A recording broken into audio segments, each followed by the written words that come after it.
से थोड़ा सा वो जुड़े रहना ही चाहती हूँ कि मैं रोहतक की लड़की कहलाऊँ। तो आई नो हिम, मतलब वो जैसे आपको दिख रहे हैं और जैसा आपने उनके बारे में परसेप्शन बनाया है वो वैसे ही हैं। आप भी हैं, रवीश कुमार जी भी हैं, एक कहीं चारपाई पे बैठे हैं। मैंने अपने जीवन में जो डिस्क्रिमिनेशन इस तरह से सामने देखा कि तुम किसी के घर जाके ज़मीन पे बैठने के लायक हो, है ना, तो और उसको ये लग भी नहीं रहा कि उसके साथ कुछ गलत हुआ है और उसकी पूरी ज़िंदगी ऐसे चली गई।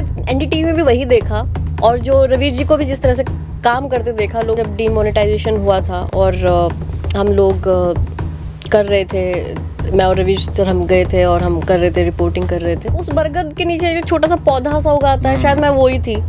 तो मुझे लग रहा था कि शायद मुझे अब अपना रास्ता भी खोजना चाहिए। एक हरियाणा में ही एक लड़की थी जिसका गैंग रेप हुआ था। उस गैंग रेप की वजह से उसके पिताजी ने सुसाइड भी कर लिया था और बहुत हंगामा भी हुआ था। तो उसे बोला मैं शांति चाहती हूँ, इस देश में शांति हो, कोई हिंसा ना हो, मार काट ना हो, मेरे को कुछ नहीं चाहिए। और यूरेनियम माइनिंग जो हो रही थी उसका कैसे असर पड़ रहा था आसपास रहने वाले लोगों पर, तो वो स्टोरी की थी। मतलब आप पत्रकारिता करने जा रहे हो, आप एक्चुअली लोगों की समस्या बता रहे हो, लेकिन कैसे लोग मतलब ऐसी हरकत करते हैं कि जानबूझ के कुछ भी झूठ बोल के कि हाँ आप तो आपके लोग पैसे देने की कोशिश कर रहे हो, हल्ला मचा दिया, गाड़ी रोक दी है। The Haryana Talks presents She Talks, a podcast series dedicated to women, brought to you by our proud sponsor LPS Bosard and co-sponsored by Pathania School and Shri Balaji Mishthan Bhandar.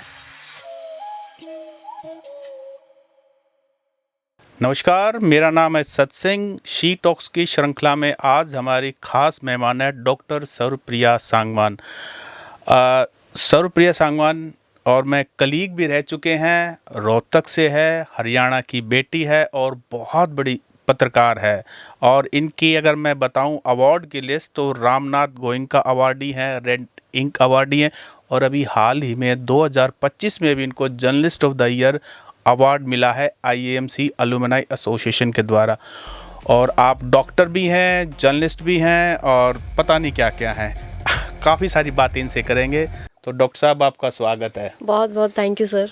तो doctor कहलवाना ज़्यादा पसंद है, पत्रकार कहलवाना ज़्यादा पसंद है या वकील साहब? मुझे तो एक्चुअली जर्नलिस्ट ही कहलाना बहुत पसंद है और मैं आगे भी अपनी लाइफ में और बेहतर जर्नलिस्ट ही बनना चाहती हूँ। डॉक्टरी की तो मैंने पढ़ाई की है, मैं डेंटिस्ट की मैंने पढ़ाई की। फिर उसके बाद लेकिन मैंने NDTV मीडिया इंस्टीट्यूट से डिप्लोमा किया जर्नलिज्म में और फिर उसके बाद वहीं से प्लेस हो गए। मैं NDTV में मेरी शुरुआत हो गई और ऐसा मेरे दिमाग में कभी ऐसा था नहीं कि मुझको जर्नलिस्ट ही बनना है या मेरे प्लान में कुछ था कभी लाइफ के, कभी टीनेज में, ऐसा नहीं था। लेकिन जिस तरह की चीज़ें जब NDTV में जाकर मैंने देखी, बहुत इस तरह का माहौल देखा और एक तरह से लगा कि क्योंकि सारी पढ़ाई हरियाणा में हुई है, पले बड़े यहीं पे, वहाँ पर जाके थोड़ा सा ऐसा लगा कि कुछ ऑक्सीजन थोड़ा ज़्यादा है हवा में। तो वो मुझे बहुत अच्छा लगा वहाँ का माहौल। तो फिर मैंने पीछे मुड़ के नहीं देखा और उस वक्त मुझे थोड़ी नौकरी की ज़रूरत भी थी कि बस नौकरी लग जाए, कहीं पे भी पैसा मिल जाए, तो इसी वजह से वो चलेगी। तो लेकिन हाँ, अगर मैं डॉक्टर भी होती तो मैं शायद वो भी बहुत अच्छे से ही उसे निभाती। मैं लॉयर भी होती तो मैं उसको भी बहुत अच्छे से ही निभाती। और मैं अब कोशिश कर रही हूँ कि मैं जर्नलिस्ट ही हूँ। 13 साल हो गए, 13 साल से ज़्यादा। तो मैं चाहती हूँ कि मैं जर्नलिज्म भी उतनी ही ईमानदारी और अच्छे से करूँ। तो पहले डॉक्टर बने, वकील बने या पत्रकार बने? सबसे पहले मैं डॉक्टर बनी और 2010 में मैं पास आउट हुई और 2011 में मेरी इंटर्नशिप हो ही रही थी। तब 2011 में मैंने NDTV मीडिया इंस्टीट्यूट में ज्वाइन किया और फिर वहीं से इंटर्नशिप करके और फिर मैं वहीं से प्लेसमेंट हो गया। तो उसके बाद फिर मैंने पोस्ट ग्रेजुएशन किया, फिर उसके बाद मैंने साथ ही लॉ भी अपनी कंप्लीट की।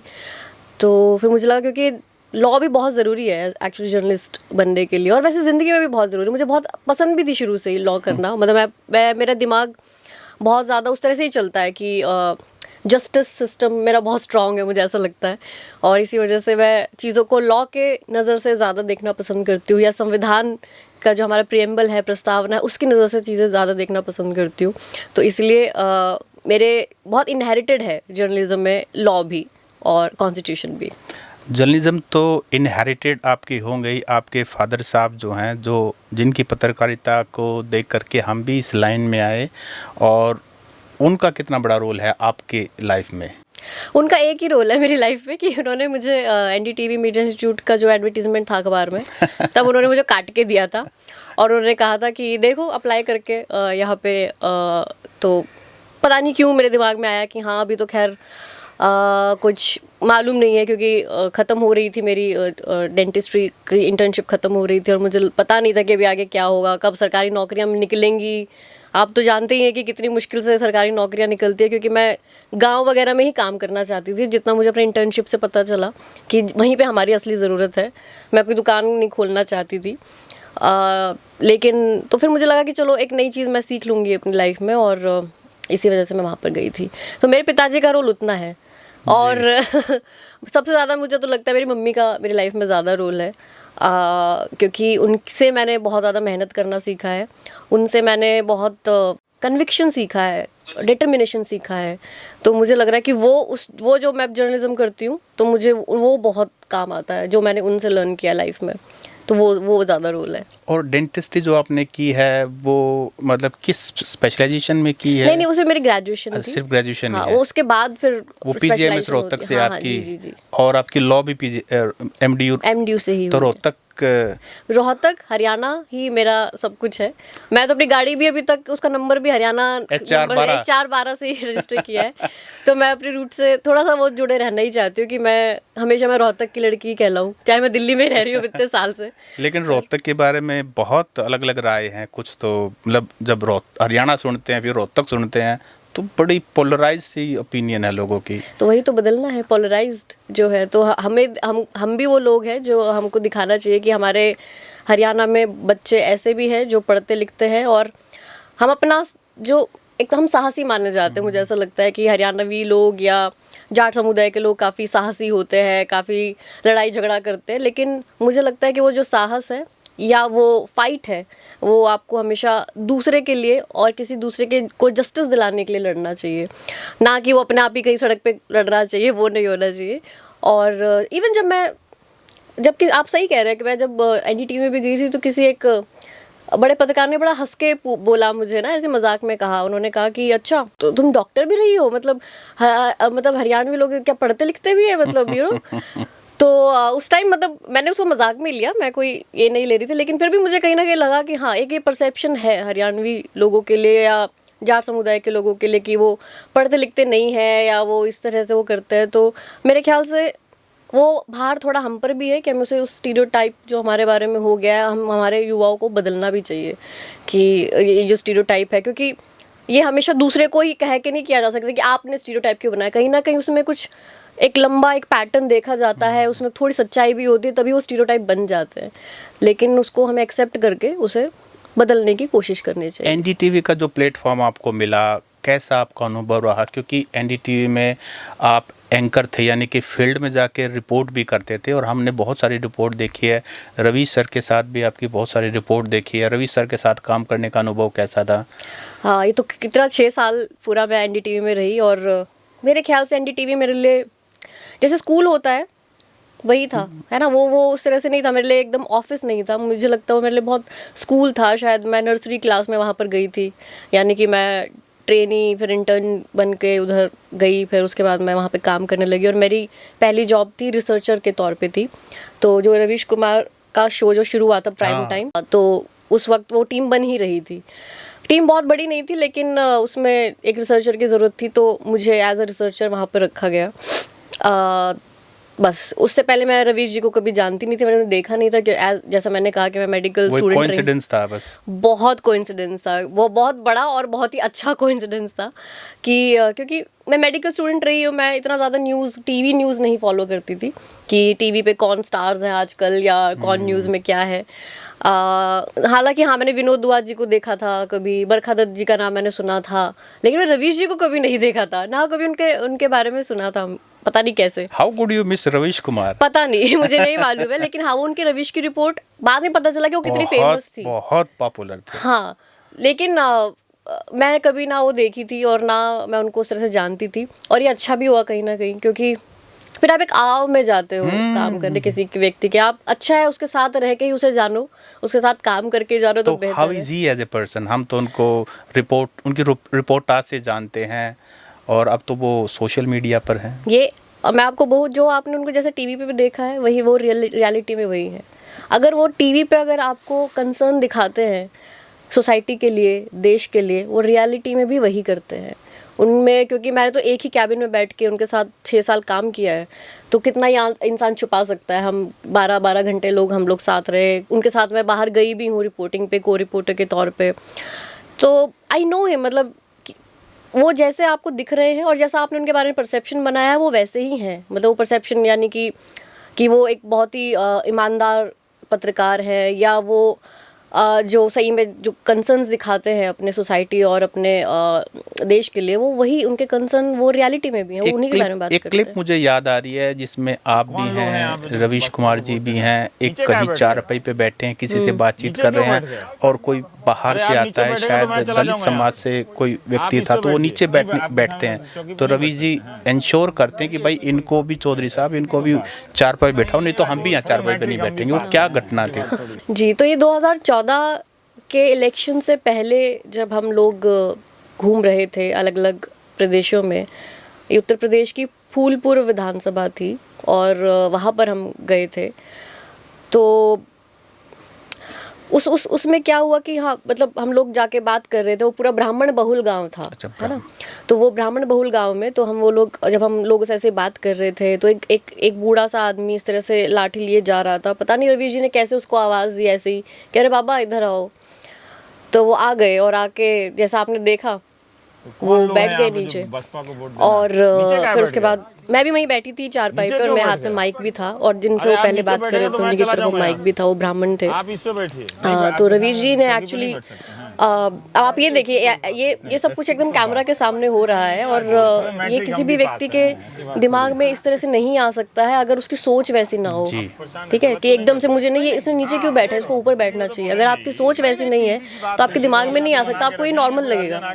लेकिन उनके लिए वो नॉर्मल नहीं था और वो सही नहीं था। और मेरे लिए तो एक्चुअली सब ये बहुत पहली घटना थी मैंने अपने जीवन में जो डिस्क्रिमिनेशन इस तरह से सामने देखा है। हमने किताबों में पढ़ा है या हमारे आसपास भी होता रहा होगा, तो हमें बहुत ही वो नॉर्मलाइज हो गया होगा हमारे सामने। लेकिन इस तरह से जब मैंने देखा उसे, और फिर उन्होंने थोड़ी देर झगड़ा भी किया काफ़ी देर कि नहीं आप बैठिए, तब उनको बैठा कर ही माने वहाँ पर।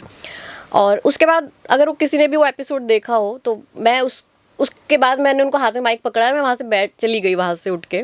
और मैं कुआं था, जो बंद कुआं पड़ा था, तो मैं वहाँ पर बैठ गई। और एक हमारे साथ एक स्ट्रिंगर भी थे वहीं के जो साथ ही, तो मुझे पता नहीं क्यों रोना आ गया। मतलब मुझे ऐसा लगा कि पता नहीं, मतलब शायद आप ये फील कर सकते हैं कि किसी को पूरी ज़िंदगी यही बताया गया हो कि यही तुम्हारा दायरा है, यही तुम्हारे लिए नॉर्मल है कि तुम किसी के घर जाके ज़मीन पे बैठने के लायक हो, है ना। तो और उसको ये लग भी नहीं रहा कि उसके साथ कुछ गलत हुआ है, और उसकी पूरी ज़िंदगी ऐसे चली गई। एक लड़की के नाते भी अगर मैं अपने बारे में भी सोचूं एज अ वुमेन, कि आपको पूरी ज़िंदगी कोई आपको यही बताए कि आप इतना ही आपका दायरा है और आप ऐसे ही आप नीचे ही बैठने लायक हो, या आप घर की दहलीज पे भी खड़े होने लायक नहीं हो, तो मुझे कैसा फील होता। तो मुझे लगा कि शायद मैं कहीं ना कहीं वो चीज़ रिलेट भी कर पा रही थी, और मेरे लिए थोड़ा शॉकिंग भी था और मुझे ख़राब लगा कि कितनी मुश्किल पड़ी उनको उसको चारपाई में बैठाने के लिए। तो ये हाँ, तो मैं एक्चुअली रोने लगी थी। मैं उसके बाद दोबारा फ्रेम में आई नहीं उस एपिसोड में।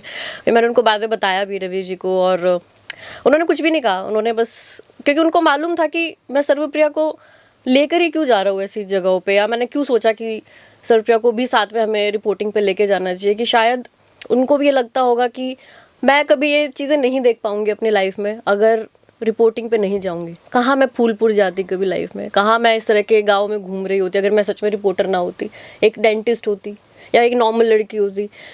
तो शायद यही तो मीडिया का काम था कि आप ये दिखाएं लोगों को जहाँ आप कभी नहीं जा रहे हैं और उन जगहों पे चीज़ें कैसे कैसे हो रही हैं। तो उन्होंने वो चीज़ें दिखाई, साथ ही मेरे जैसे एक बिल्कुल अदने से एक रिपोर्टर को भी उन्होंने एक्चुअली रियलिटी दिखाई। और तभी शायद मुझे लगता है कि ये सब जब उनके साथ घूमकर जो मैंने प्रदेश देखे, बिहार, उत्तर प्रदेश, पंजाब, सब जगह, तो वो एक नींव मेरी बहुत मजबूत हुई वहाँ से। तो उनके साथ काम करने का अनुभव यही है कि वो कभी कुछ बताते नहीं थे आपको कि आपको ये करना चाहिए या ऐसे करना या ये होना।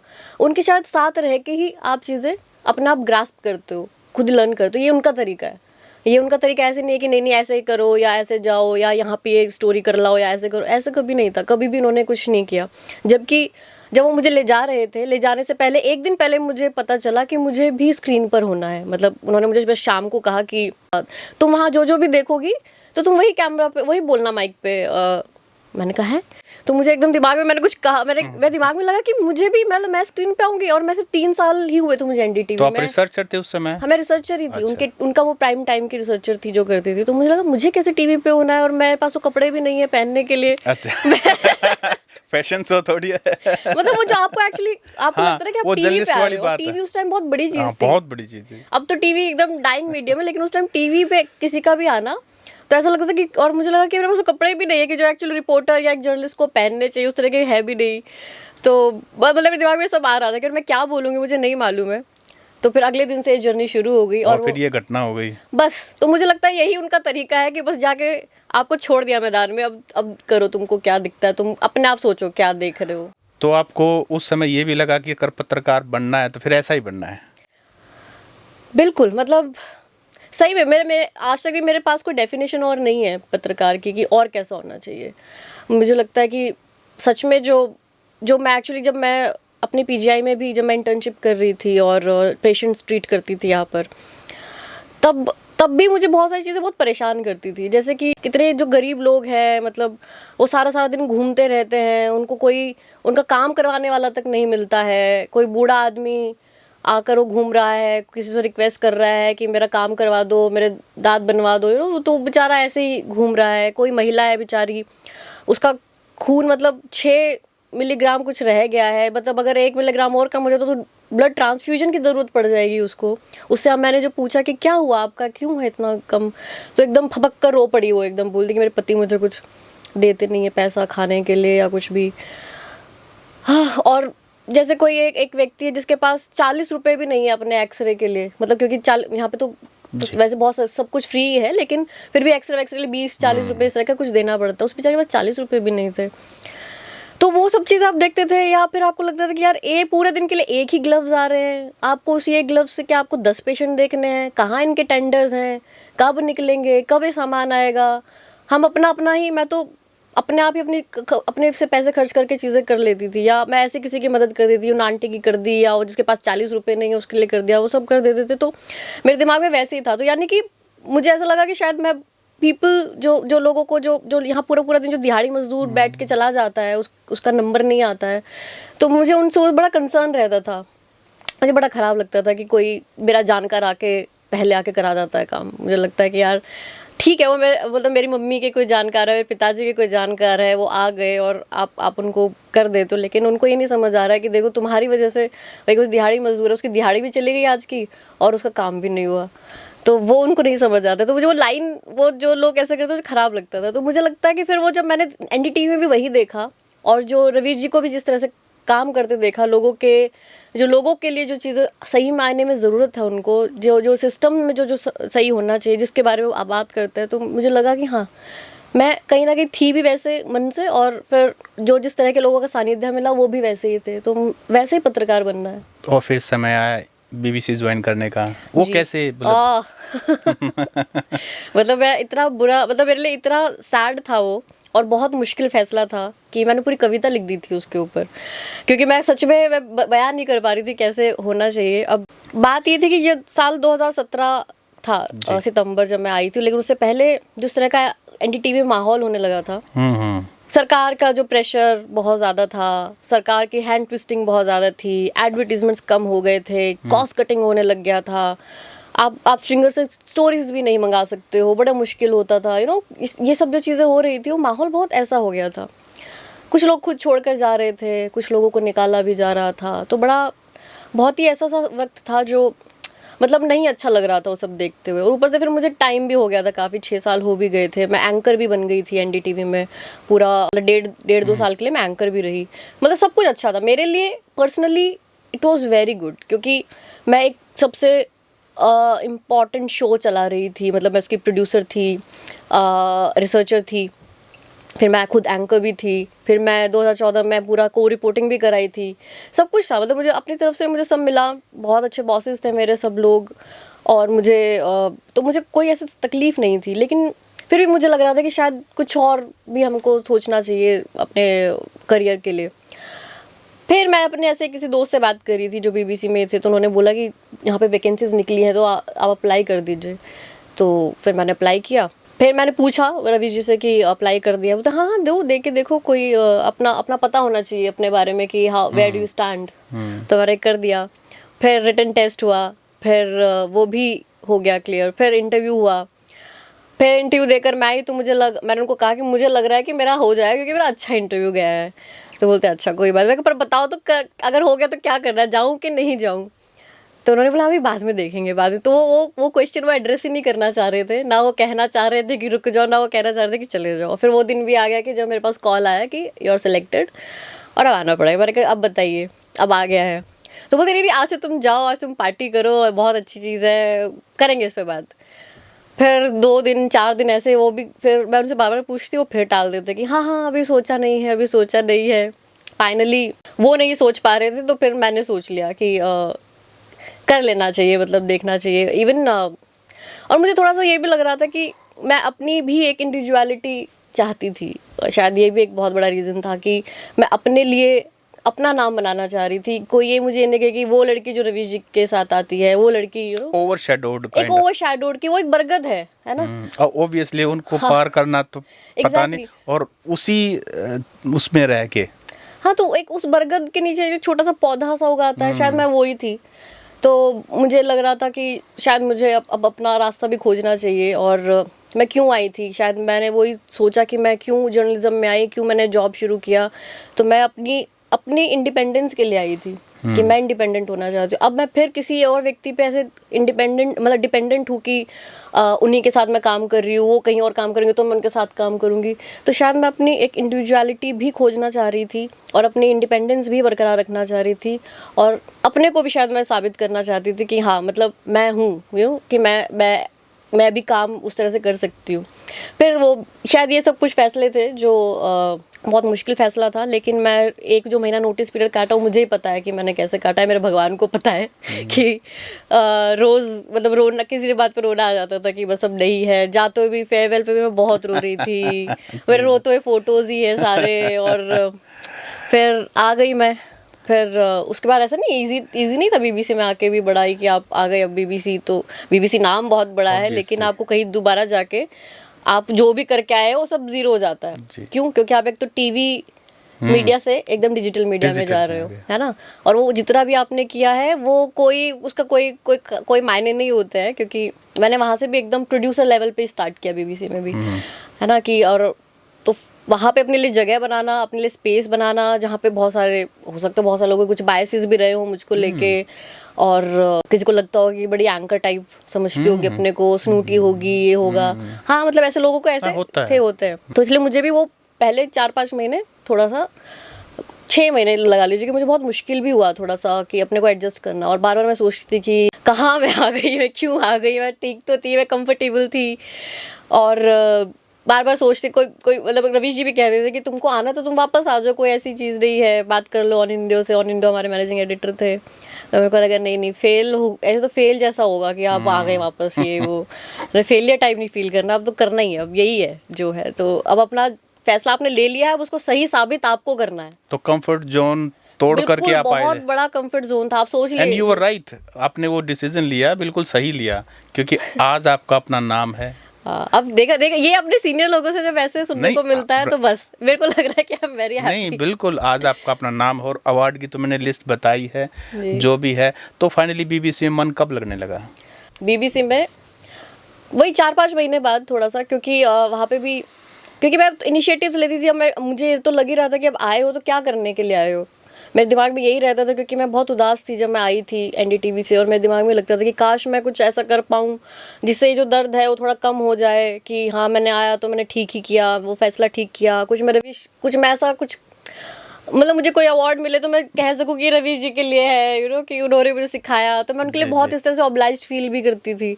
तो इसलिए मैं उस अपने फैसले को सही साबित करने के लिए मैं बहुत इनिशिएटिव्स भी बहुत लेती थी, या मैं कि मैं ये कर लूँ, ये कर सकती हूँ, ये कर सकते हैं।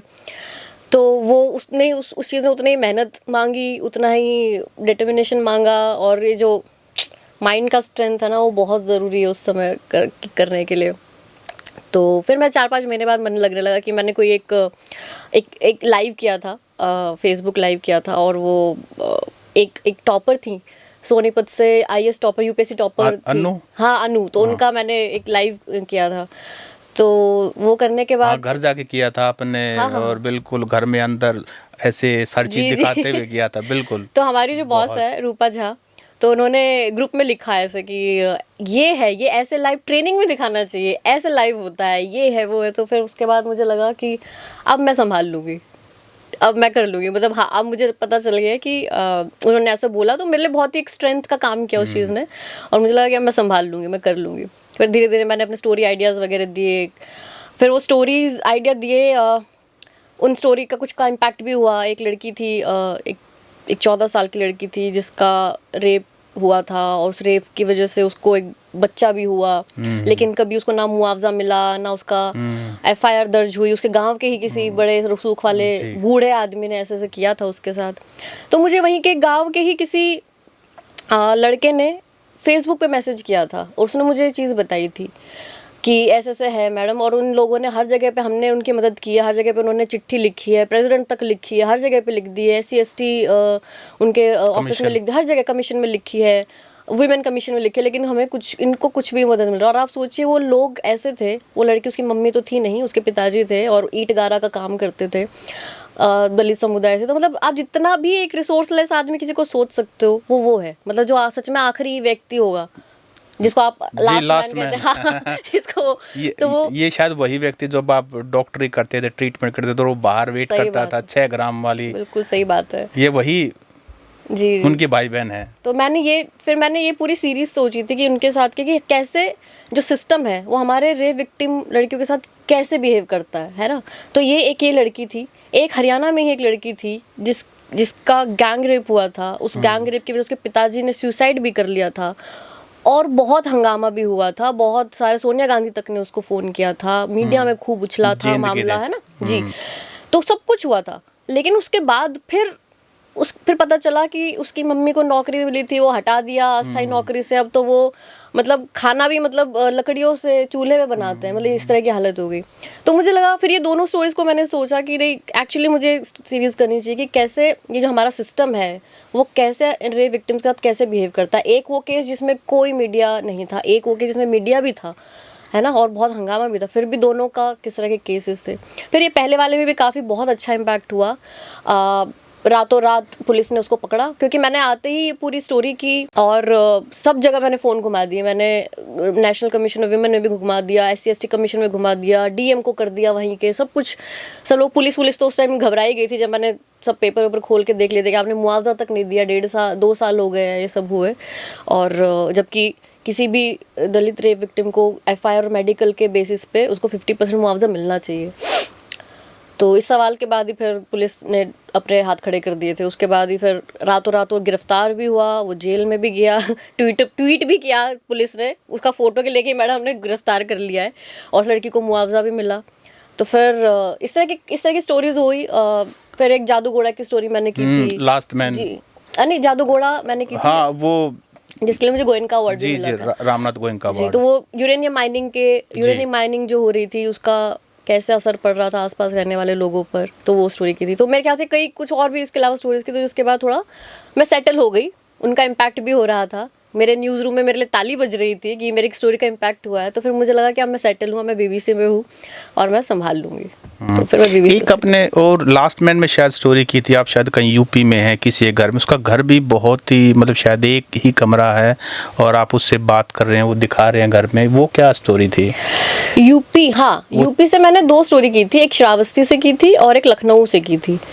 तो श्रावस्ती वाली स्टोरी जो थी वो तो एक गाँव में थी, जो नट समुदाय है, जो मतलब दलितों में भी आप जिसको दलित कह सकते हैं, वो उन लोगों के घर से की थी। और जो लखनऊ में थी वो एक स्लम एरिया था लखनऊ का, जिसको अब हटाकर, अब तो वो हटा दिया गया वहाँ से, अकबर नगर जगह थी। और एक्चुअली जिस व्यक्ति के साथ मैंने बात की थी, अगर आपने देखा तो अब वो इस दुनिया में नहीं है। स्टोरी के 3-4 महीने बाद उनकी डेथ हो गई थी। तो वो स्टोरी ये थी कि वो एक व्यक्ति है जो स्लम एरिया है वहीं पे वो रह रहे, और सामने नाला है ना, और वो लोग मुर्गे के पंजे रेगुलरली खाते हैं, मतलब मुर्गे के पंजे मिलते हैं 5 रुपए किलो, 10 रुपए किलो, 20 रुपए किलो, जो सस्ते पड़ते हैं। आप उसी को फिर आके पील करके चीज़ें उसी को पका के खाते हैं, है ना। मतलब ऐसा नहीं कि वो चिकन नहीं खाते होंगे, वो खाते होंगे, लेकिन वो जैसे होता है ना कि ईद पे या ओकेजनली जो चीज़ें होती है तो वो इस तरह की चीज़ें खाते हैं। जैसे हमने बिहार में इस तरह के लोग देखे जो मुसहर जाती है, जो चूहे जो खाती है। ये मैंने एक अलग ही तरह का पहली बार देखा कि जहाँ पे वो व्यक्ति वो मुर्गे के पंजे खा रहे हैं, उसके नाखून निकालते, पील करते और फिर वो खाते उसको पका के। तो वो ये स्टोरी थी कि वो एक्चुअली मैं जानना चाहती थी कि हमने बहुत दूर दराज इलाकों से द लास्ट मैन करके जो पूरी सीरीज़ की, लेकिन मैं सोच रही थी कि एक मेट्रो सिटी में, एक शहर में, एक यूपी जो इतना बड़ा राज्य है, जहाँ पे प्रधानमंत्री आए हैं, जहाँ से निकले हैं, जहाँ से जिसकी पूरी देश की जो राजनीति है वहाँ से तय होती है, उसकी राजधानी लखनऊ, वहाँ पे लास्ट मैन कौन होगा। तो मैं अपने दिमाग में उसको खोजते खोजते तो फिर मुझे वो लास्ट मैन मिला था वहाँ पर। ये थी वो स्टोरी। और जर्नलिस्ट ऑफ द ईयर जो आपको IAMC द्वारा मिला है, वो मतलब कैसे आपको अवार्ड मिला? हाँ, तो वो आपको अप्लाई करना पड़ता है, वो निकालते हैं हर साल। अभी पिछले 2-3 साल से उन्होंने वो सबके लिए ओपन किया है। पहले वो सिर्फ एलुमनाइज के लिए था जो IIMC में पढ़े हैं, मैं तो नहीं पढ़ी हूँ, तो वो सबके लिए ओपन था, तो आई अप्लाइड फॉर इट। फिर मैंने अप्लाई किया था। मेरे द लास्ट मैन पूरी सीरीज में 8 एपिसोड से 8 रिपोर्ट्स थी, प्लस मैं एक शो करती हूँ स्पॉटलाइट, एक्सप्लेनर एनालिसिस शो है, वो भी था। और उसके अंदर मेरे कुछ 12 इंटरव्यूज़ मैंने किए थे पिछले साल पॉलिटिशियंस के साथ, तो वो सब मिला के वो सब मैंने अपने एंट्री में डाला था वहाँ पर। उसके बेसिस पे मुझे लगता है कि खासकर द लास्ट मैन की वजह से, तो उन्होंने लिखा है कि ये स्टोरी द लास्ट मैन इनकी बहुत इस तरह की है, तो उसके बेसिस पर उन्होंने दिया। तो जो हमारे पत्रकार हैं, पंजाब में रिपोर्ट करते हैं, हरियाणा में रिपोर्ट करते हैं, राजस्थान में, यूपी में बहुत अच्छा काम कर रहे हैं। कुछ पत्रकार तो वाकई में बहुत अच्छा काम कर रहे हैं, लेकिन अक्सर ये भी सुनने को मिलता है कि जो दिल्ली में ल्यूटियंस, दिल्ली में खास करके जो पत्रकार काम करते हैं, ये बड़े बड़े अवार्ड सिर्फ उन्हीं को मिलते हैं। इसके कई मायने हो सकते हैं, लेकिन कहीं देखा जाए, एनालाइज करें तो ये बात सही भी है। तो इसका क्या कारण देखते हैं? हाँ, इसके 2 वजह हैं। एक तो वजह ये है कि उनको, कई लोगों को, क्योंकि मेरे सामने भी कई बार बात आई है, तो फिर मैंने उनको एक्सप्लेन किया है कि एक तो आपको अप्लाई करना पड़ता है अवार्ड्स के लिए।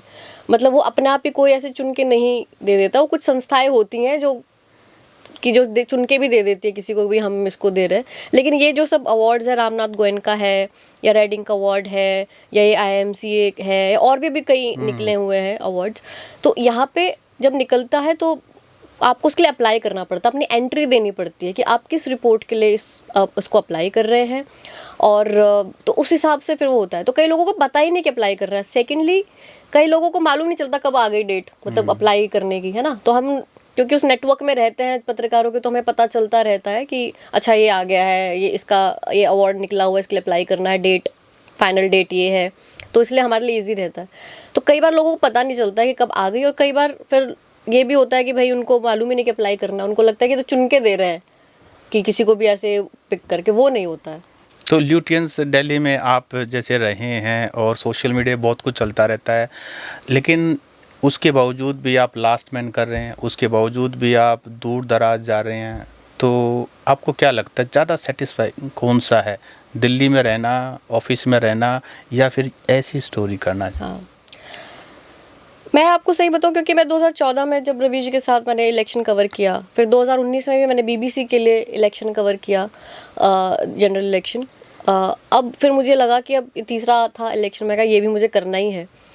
मुझे बहुत सारे मेरे आसपास के लोगों ने ये भी कहा, अगर वो सुन रहे होंगे तो उनको पता होगा कि उन्होंने कहा कि नहीं, इंटरव्यूज़ करो, बड़े इंटरव्यूज़ करो, इससे आप बहुत ऐसे लिखते हो कि आपका एक्सेस बहुत है, आप बड़े पत्रकार हो, इंटरव्यूज़ करो।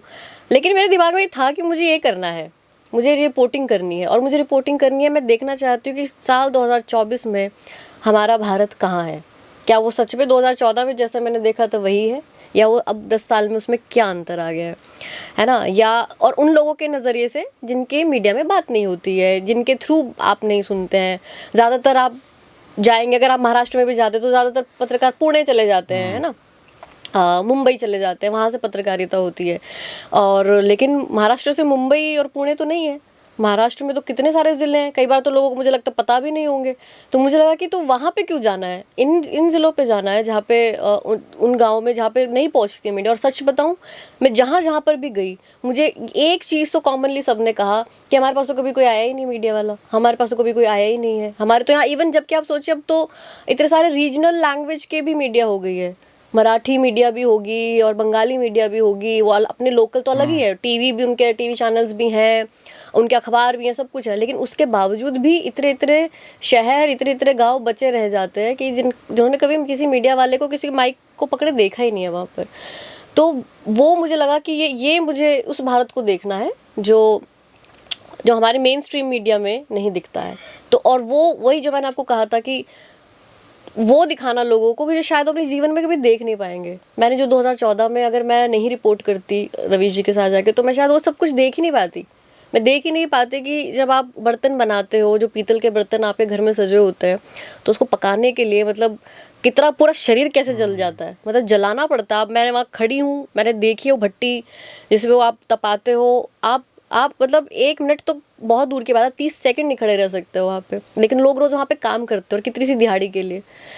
तो ये सब जो देखा तो मुझे लगा कि मुझे वही भारत दिखाना है कि जो लोगों को नहीं दिख रहा है, जो लोगों को नहीं मालूम है। और मैंने हर एक चीज़ का, हर एक एपिसोड का एक अलग अलग थीम देखा। पहले में हमने दिखाया कि हाँ, मतलब एक जो मुंबई जैसा आप एक शहर है जहाँ पे दुनिया के सबसे अमीर लोग रहते हैं, वहीं पे उधर ही एक बुल्ढाना है जहाँ पे मतलब अभी भी डी नोटिफाइड ट्राइब के लोग हैं जो अभी भी सड़क पे रहते हैं। मतलब इससे की हालत है, खाने को नहीं है या बहुत परेशानियाँ है, और आपकी वोट वगैरह सब ले जाते हैं लेकिन किसी को मतलब नहीं है। वो भी आंदोलन कर रहे हैं, लेकिन ऐसा नहीं कि वो आंदोलन नहीं कर रहे हैं, वो भी बेचारे अपने लिए लड़ रहे हैं किसी भी तरह से।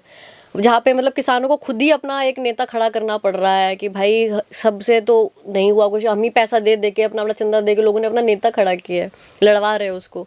तो ये बहुत सारी सी चीज़ें थी। दूसरे में मैंने दिखाया कि कैसे मतलब हम रिजर्वेशन तक बात आ गई है जालना में कि जो मराठा समाज है वो चाह रहा है कि रिजर्वेशन, लेकिन ये आई कैसे बात।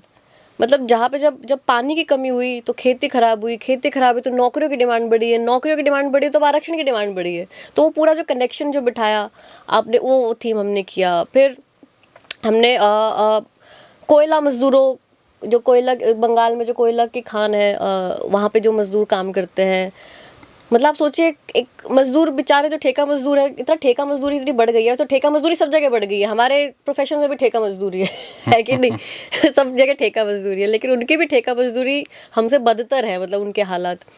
तो वहाँ पे भी लोगों ने, ठेका मजदूरों ने अपना अखबार निकालना शुरू किया।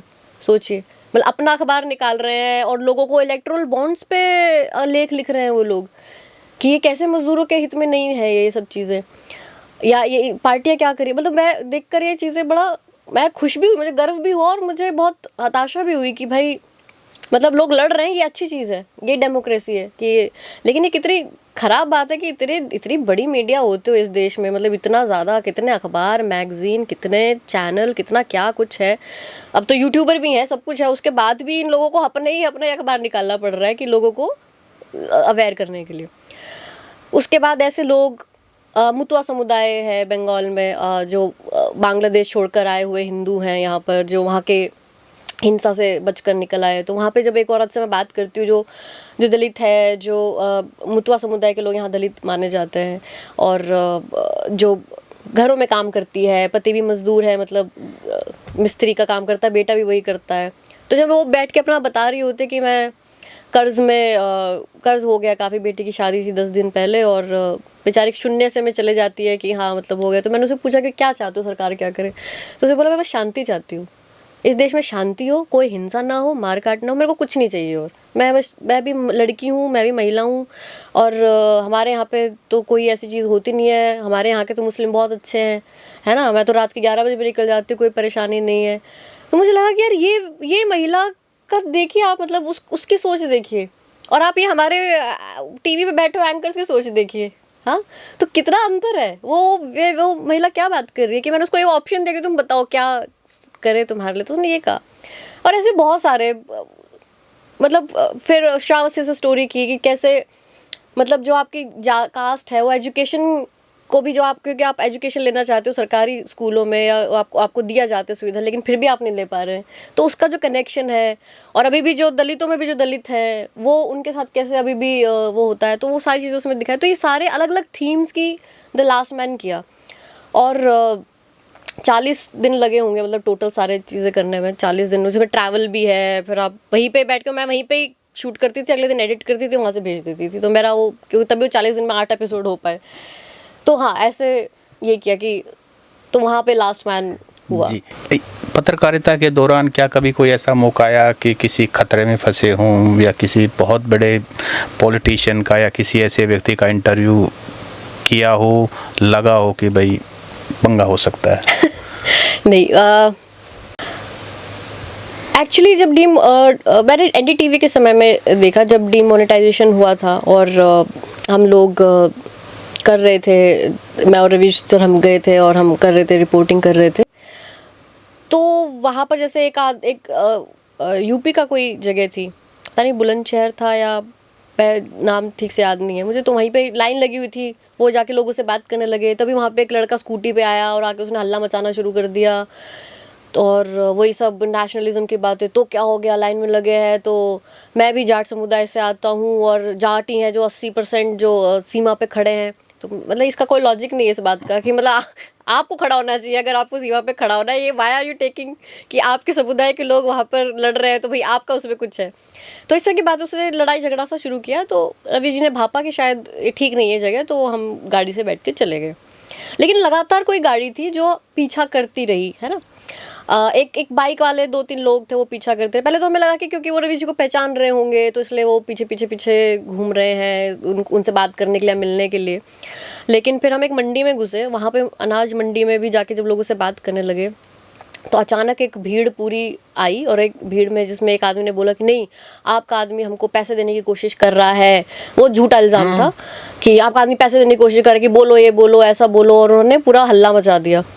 उसके बाद हम अलग अलग जगह पे थे, क्योंकि जो लड़का जो बाइक पे था, वो मैंने उसको देखा था कि वो एकदम से किसी को फ़ोन भी कर रहा है, देख के कि ऐसे बात हो रही है, तो फ़ोन वोन किया भी, क्योंकि मेरी नज़र उसके ऊपर थी। तो उसके बाद जब हल्ला हो गया, उन्होंने गेट बंद कर दिया, हमारी गाड़ी बाहर नहीं जाने दी, रवि जी किसी छोटे से गेट से कहीं बाहर चले गए, कैमरामैन भी पता नहीं कहाँ चला गया, मैं अंदर ही थी, मुझे नहीं पता कि क्या है। और निकलना भी होता है, चक्रव्यूह में घुस गए। यही चक्रव्यूह था, वो तो चक्रव्यूह ही बना दिया उन्होंने कैसे कि ये बड़ा हैरानी होगी। तो उस टाइम कुछ नहीं मतलब, लेकिन थैंकफुली निकल गए, मैं भी निकल गई, और हम काफ़ी देर तक पैदल ही चले सड़क पे, गाड़ी क्योंकि उन्होंने अंदर बंद कर दी थी, रोक दी थी, फिर गाड़ी भी किसी तरह उन्होंने निकाली। फिर उसके बाद फिर भी वो जो लड़का था जो बाइक पे, वो अभी भी 2-3 लोग पीछा ही कर रहे थे। फिर मैंने कहा कि अब पुलिस को कॉल करते हैं, पुलिस को कॉल किया, फिर उन्होंने अपने स्टेशन में बुलाया, हम लोगों ने उनको पूरा ब्यौरा दिया क्या क्या हुआ है, और चले गए। हालांकि उसका कुछ हो रहा तो था नहीं, लेकिन ये सोचिए, मतलब आप पत्रकारिता करने जा रहे हो, आप एक्चुअली लोगों की समस्या बता रहे हो, लेकिन कैसे लोग मतलब ऐसी हरकत करते हैं कि जानबूझ के कुछ भी झूठ बोल के कि हाँ आप तो आपके लोग पैसा देने की कोशिश कर रहे हो, हल्ला मचा दिया, गाड़ी रोक दी है, तो ये सब भी होता है। तो फिर उसके बाद आके मैंने पूरा लिखा भी था, ये पूरा आर्टिकल इसके ऊपर कि क्या क्या हुआ है। तो 2016 की बात है ये। हाँ, तो ये एक वाकया था जो मुझे लगा कि हाँ ये खतरे होते हैं। तो डॉक्टर साहब, आज आपसे वाकई में बहुत सारी बात की, और कितना लंबा, जिसमें 80% तो आपने बात की। यही शी टॉक्स का हमारा पर्पस है कि महिलाओं को मंच मिले। हालांकि आपको तो बहुत बड़े बड़े मंच मिलते हैं, लेकिन जो आपका इंटरव्यू देखेंगे ऑब्वियसली वो इंस्पायर भी होंगे और उनको एक रास्ता भी मिलेगा जीवन में। आपका बहुत बहुत धन्यवाद। Thank you sir, thank you.